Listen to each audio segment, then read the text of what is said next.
Okay, moving on to part two.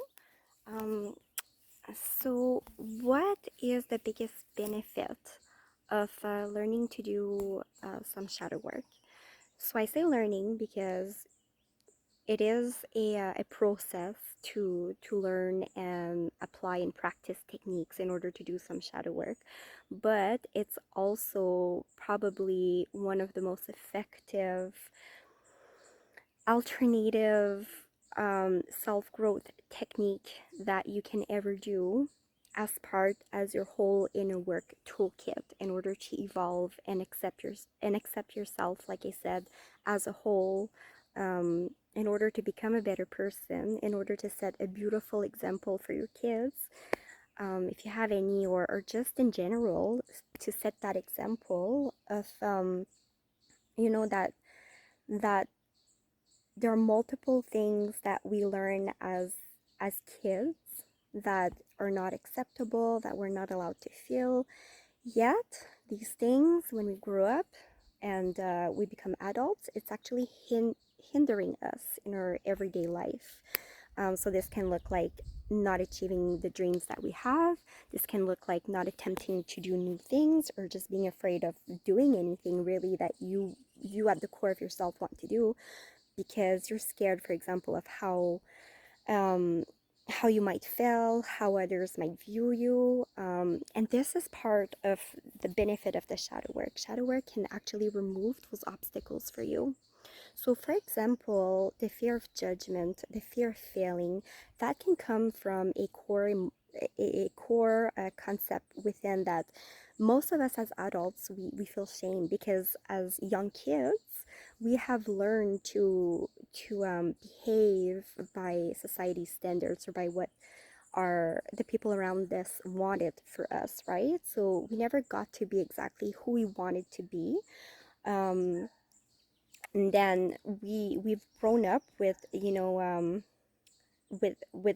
shame becoming part of our shadow self, right? So when you feel jealousy, when you feel fear, um, even sadness, anger, a big shadow part of it is the shame, or the guiltiness that you feel at the same time, right? For even feeling those things. And I mean, this is your inner child that's still hurting. All of us have an inner child that needs healing.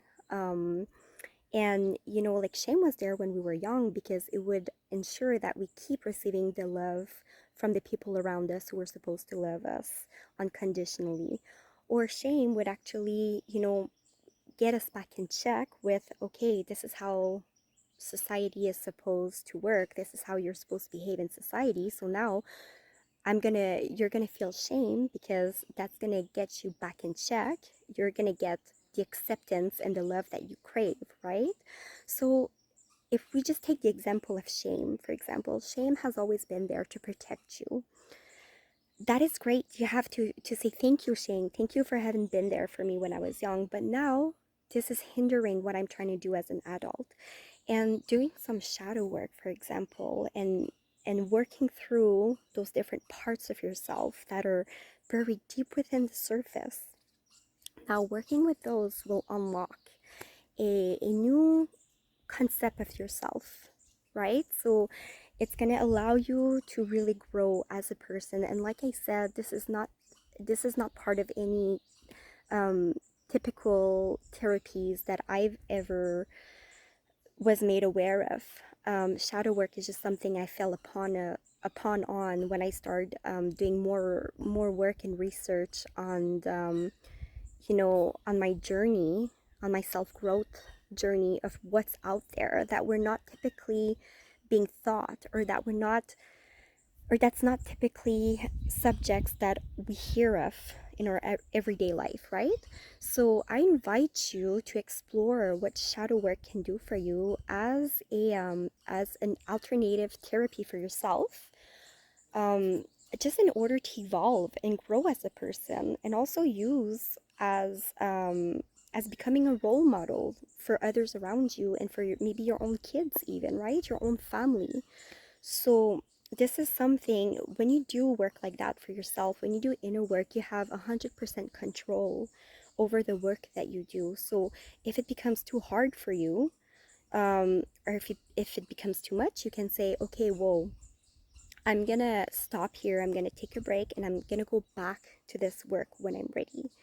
So these are the main benefits, and shadow work is just one tool within like a whole toolkit of inner work techniques that you should be or that rather you can practice.